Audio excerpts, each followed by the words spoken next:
I'm Andrew Hoyle for CNET UK, and this is the Google Nexus 10.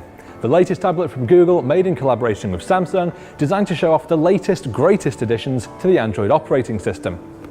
It sits alongside the Nexus 4 smartphone, bringing a host of top-end features for a reduced price. At £320 for the 16GB model, it's not quite as cut down as its smartphone brother, but it's a good chunk less than the £400 you'll have to shell out for the equivalent iPad. The tablet is made by Samsung, which is immediately noticeable if you've seen some of its slates before. Like the Galaxy Note 10.1, it has slightly rounded edges and dual speakers to the sides of the screen. It's got a rubberized black back though, which feels much firmer than the Note's plasticky chassis.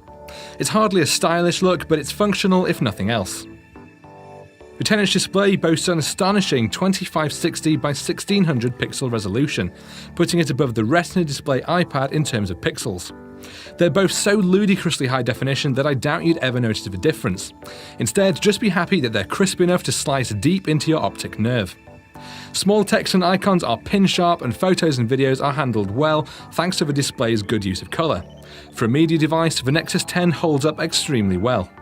It's running on the most up-to-date version of the Android operating system, known to its best mate as 4.2 Jelly Bean. It's not a huge update from standard Jelly Bean, so existing Droid users will feel right at home. You get the usual multiple home screens to swipe around and fill up with widgets, but Google has thrown in a bunch of new tricks to the mix as well. Chief among which is, apparently, the ability to let different users sign into the device on their own accounts, showing them completely different home screens and therefore keeping your own data on your own account private. Sadly though, this feature is due to roll onto the device in the coming days, so I haven't been able to test it myself just yet.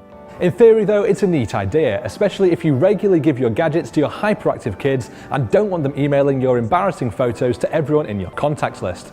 There's also updates to the map software, letting you enjoy turn-by-turn GPS satellite navigation. The camera now allows you to take full 360-degree photos and even edit your photos with filters and other tweaks without leaving the app. These features are arguably more useful on the Nexus 4 phone, but it's still nice to have them. Inside, you'll find a dual-core processor and 2GB of RAM. Dual-core chips might not seem as burly as the quad-core variety found in the Nexus 4, but it's still possible to get some great performance from it. Thankfully, that's exactly what I found with the Nexus 10. It was able to achieve some phenomenal scores on my benchmark tests and was easily able to handle any of the demanding tasks I threw in its shiny face.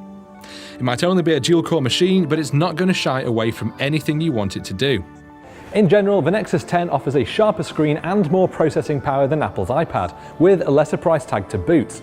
If you're an existing Apple user, then it probably won't be cheap enough to make you switch, but if you're not fussed which platform you use, then the Nexus 10 is a superb tablet to go for.